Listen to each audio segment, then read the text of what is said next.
original PS4 exclusive, Insomniac Games took the story of Spider-Man and Peter Parker down an interesting path. Rather than starting a whole new series with the same characters but played by different performance artists and voice actors, they passed the Spidey torch mid-series, handing the role of Spider-Man to a new, wide-eyed kid with a heart of gold called Miles Morales. It reintroduces us to some of my personal favourite moments that crop up in many superhero stories. The development, the training, and the long, hard road of self-tutoring we get to experience in movies like Batman Begins, the original Tobey Maguire Spider-Man, or even something as ridiculous as Kick-Ass. It brings that sense of raw, relatable, sense of human limitations being introduced in an evolution of the mind and body that only you get to experience. This same logic is applied in Spider-Man Miles Morales after Miles begins learning the ropes, understanding what it takes to become a Spider-Man and learning new and wonderful things about his new bodily functions.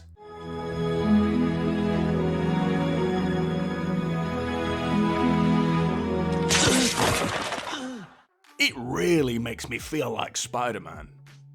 Now, I don't know if it's just me feeling pathetically old, but it offends me how young he sounds. Miles is handed the keys to the city by the original Spider-Man, aka Peter Parker, who's not actually the original Spider-Man because he's got a new face now, and he's decided to fuck off to Europe with his new face like an irresponsible, reckless, and completely neglectful moron, leaving poor old Miles to look after New York City. I mean, look at the poor kid, he's developed a nervous twitch in his leg. It's just too much for him, and all Peter offers is the odd phone call to check up on him from some sunny beach in Europe, while Miles has completely lost control and ends up obliterating a bridge.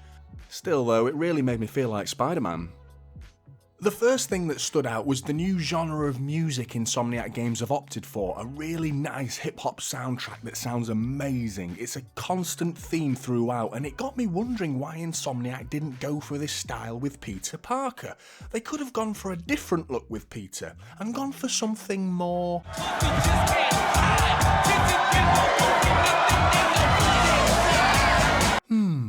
It makes you wonder, doesn't it? Either way, I sure felt like Spider-Man.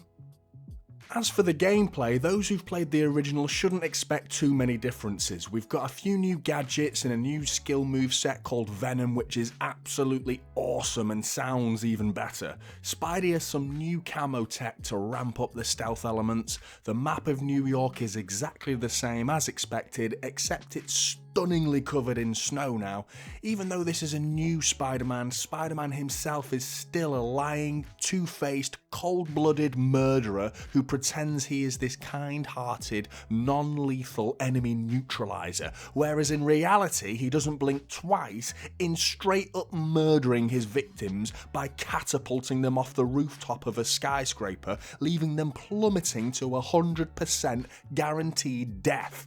Then he's got the absolute nerve to come out with a smart-ass comment like,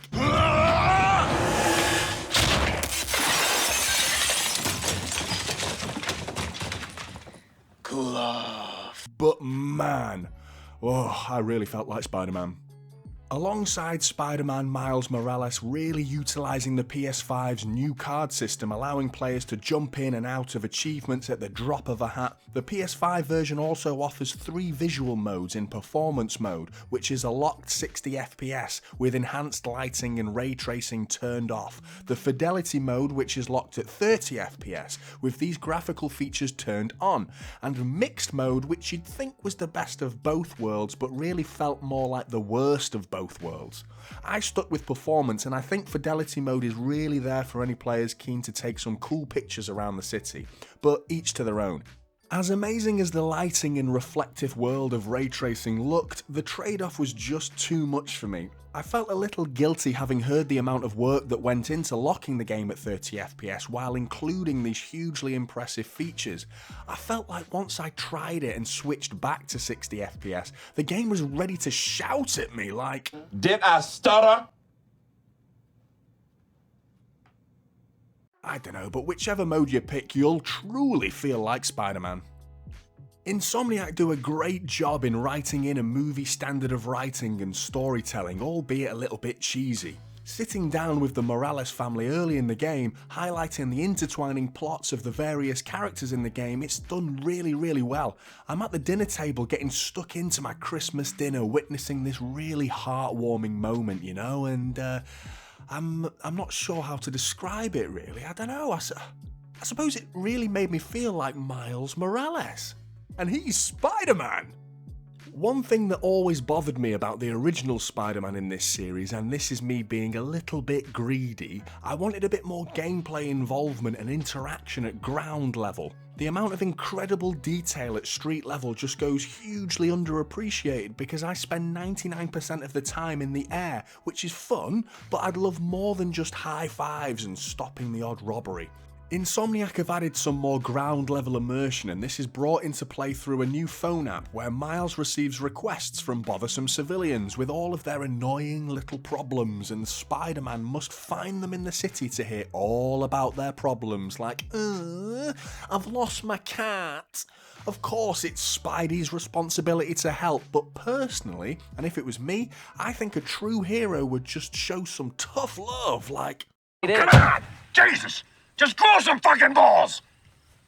But in all honesty, when push comes to shove, this new app, it really made me feel like Spider-Man. Another nice, new, essential, much needed addition is the new social feed, and just like the real world, we can hear all about the pointlessly tragic opinions of people we want nothing to do with, but now we know everything there is to know about them, so that's great.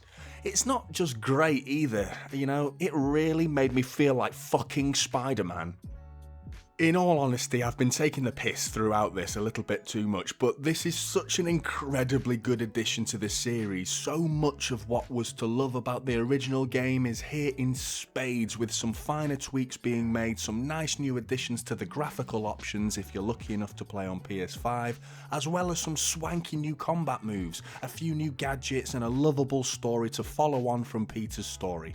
A main concern for me is the game's length though, which is roughly around 8 to 9 hours for the main story and an extra 2 to 3 hours for completionists.